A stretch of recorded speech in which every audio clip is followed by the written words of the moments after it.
Welcome to episode 1 of Rock'em Sock'em Radio.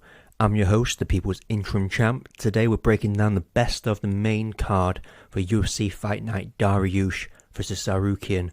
What a name for a card on the first podcast episode. I actually pronounced the names right, I hope. But anyway, we're going to talk about that card, and afterwards we're going to talk about the bare-knuckle boxing match between Mike Perry and Eddie Alvarez. I actually thought that was a pretty interesting bare-knuckle boxing match, and I don't say that about bare-knuckle boxing very often. But anyway, let's jump into the main event of UFC Fight Night. Arman Tsarukyan comes out on top against Beneil Dariush. Interesting fight on paper. Feels a little bit like the potential passing of the torch from the lightweight division's new guard, taking the torch from the old guard. It felt like it should have happened a lot earlier from a meta point of view, as in when Fiziev fought Justin Gaethje. It felt like Fiziev was going to be the new Justin Gaethje, the exciting striker. But no, Fiziev gets stopped by Justin Gaethje, if I'm not mistaken. Oh no, actually that was a decision. Justin Gaethje gets the decision win over Fiziev. But this one feels like another turning point, a potential passing of the torch moment, and it turned out to be one. Arman Tsarukyan knocks out the veteran, the elite of the division, and it's fair to say Dariush is in the elite of the division. He's not quite there. He fell short against the former champ Charles Oliveira, but this one was a short fight. Arman Tsarukyan, everyone looking into this fight thinking, is this the final fight where Arman Tsarukyan develops his striking and we can finally call him a contender, look at him as a potential future champion? Because he's definitely got the wrestling, he's definitely got the grappling, but he definitely did not quite have the striking. And this one looks like he's turned a corner. So the knockout sequences, a 1-2 from Tsarukyan, then he clinches, throws a knee, doesn't quite land the knee, and as Dariush postures up, he doesn't see the next punch coming, and the next punch is the knockout blow, the big powerful cross after the 1-2 clinch knee. I feel sorry for Dariush. He did everything right. He postures up. There's pretty much no way he could have saw that punch coming. I don't think he would have anticipated that. And of course, it's the punch you don't see coming that knocks you out. So I'm impressed by the striking development. There's only 2 minutes to analyse, so I'm going to hold back. I'm not going to say he's future champ material, but he's definitely got potential. So next fight I'll be looking at his stand-up really closely. Now, one thing I will say is that Tsarukyan showed much improved footwork, avoiding the southpaw cross from Dariush, but it's a pretty big but. I'd like to see better defence. I don't think he can make it to the very top of the historically toughest division in the UFC with just footwork as his defence. I'd like to see some more layers to his defence. In this one, he uses footwork to avoid the southpaw cross, and I would like to see more head movement moving off the centre line, but you can't really criticise him. There was 2 minutes on display. What I will say, something I do like about Arman Tsarukyan, is that he's Armenian, and there's always been a bit of an Armenian presence in the background of MMA, where there was Manny Gamburian, Manville, the Anvil, but unlike Manville, the Anvil, Tsarukyan doesn't have the charisma, the personality, or the silly nickname. I'd like to see if Tsarukyan could just follow that tradition, give himself a silly nickname to match his developing knockout power, which it seems most Armenian men seem to have. They can grapple, they can knock you out. That's fair enough. But there's not too much to talk about, so I'm going to move on to the real main event, the people's main event. King, a.k.a. Bobby Green, one of my favourite fighters of all time, against Jalen Turner. Now, I was a bit suspectful of Jalen Turner, coming short notice, huge weight cut. I didn't think he'd make the weight, so fair play to him for making the weight.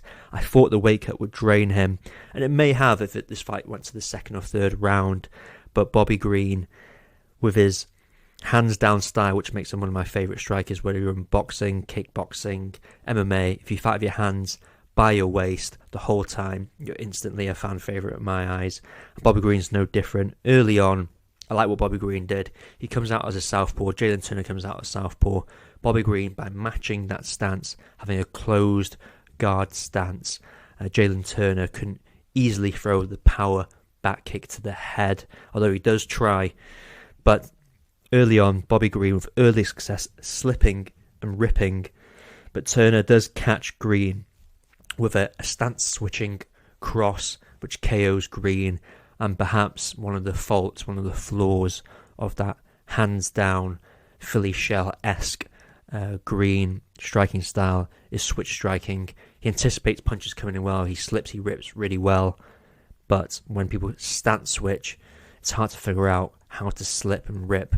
So he gets caught, and I'm only going to touch on the stoppage because it's painful. Bobby Green, one of my favourite fighters of all time, was painful to see such a terrible stoppage. The referee should have jumped in earlier, but everything that needs to be said has already been said about that. So I'm gonna move on and talk about the Kelvin Gastelum fight, because that was an interesting fight. Kelvin Gastelum, after 7 years at middleweight, returns to welterweight. Really curious how he looks, because pre-fight in the interviews he looked really motivated, and his last fight, really good fight. I'd want to see that bouncy Kelvin Gastelum at welterweight. He didn't really get a chance to get going the whole time. It was pure domination. He got crotch sniffed by Sean Brady, who is a fantastic wrestler. And Sean Brady feels like an Armin Tsarukyan. He feels like the new guard taking the torch from the old guard. But not really. He's actually 31. Armin Tsarukyan's 27. So I don't think Sean Brady is like Armin Tsarukyan, a future contender, possible future champion, but who knows. With Sean Brady, however, it's kind of hella boring. I'm not the biggest fan of watching Sean Brady fights, but in this post-Khabib world, if you're going to crotch sniff, you're going to out-wrestle everyone, you need massive ground and pound like Khabib did to keep the fans interested. And I feel like this was the perfect fight for Sean Brady to show vicious G&P, huge ground and pound, but he didn't. It was a grappling-centric, back-taking, looking for the rear naked choke type fight. And listening to the post-fight interview, Sean Brady reminded me of Damian Maia. He said that he has a system. He criticises everyone's jiu-jitsu. And much like Damian Maia, he clearly had a system. Shout out to BJJ Scout for breaking down that system, where Damian Maia, from his favourite positions, had options to go A or B, and from A or B he had another A or B game. Sean Brady talked about his game being very similar like that. Didn't say Damian Maia's name, but the way he was talking, that was really interesting. Not for me to do, but I think someone like BJJ Scout could really look into Sean Brady's game, figure it out, and I'm sure coaches, other fighters are watching tape if they need to fight him, and someday he's going to get it figured out, like Damian Maia got it figured out. But he also calls out Ian Gary. I think it's a great fight. I'd love to see that fight. However, not sure Dana's going to make it. I don't know if Dana White thinks Ian Gary is a potential golden boy, like an O'Malley, a Paddy the Baddy. So Ian Gary might get preferential treatment like the golden boys.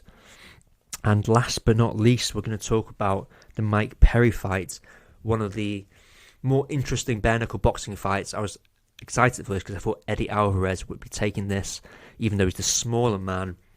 But Eddie Alvarez, throughout his career, has shown he's got slick boxing, and I'm not sure Mike Perry does, but that I'll touch on that in a minute. I'm going to talk about the slick boxing in bare knuckle boxing. You'd think a slick boxer would just dominate bare knuckle boxing, but we've seen this before. We've seen this when Paulie Malignaggi came to bare knuckle boxing. Not sure what he was thinking, but he broke his hand early. He had a long career, not a hard hitter, breaks his hand, and was kind of screwed from there. Now, I didn't think Eddie Alvarez would break his hand, and he doesn't, but I thought the slick boxer would outdo the brawler. But time and time again, we've learned that bare knuckle boxing is just a different sport. It's a brawler's sport, perhaps, and durability is the best base for bare knuckle boxing. Strong hands that don't break, strong Kevlar skin that doesn't cut, crazy jaw, hard teeth that doesn't break like Luke Rockhold's pretty teeth. But Eddie Alvarez early on outboxes Mike Perry with slick head movement, really nice jabs, and Mike Perry looked a bit frozen in round one. Mike Perry didn't really get off in round one, and his corner looked genuinely worried.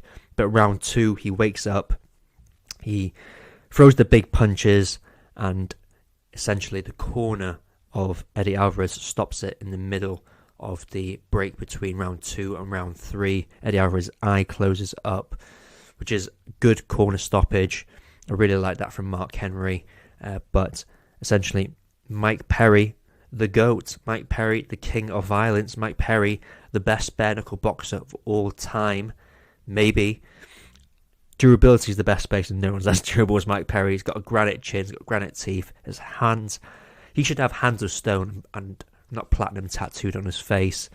I'm not sure who can really challenge the ultimate brawler that is Mike Perry. My fantasy matchup would be a young BJ Penn, a prime BJ Penn with Kevlar, uncuttable skin, genuinely motivation, good cardio, 2 abs on young BJ Penn versus the GOAT, Mike Perry. And I'm not even sure who comes out on top.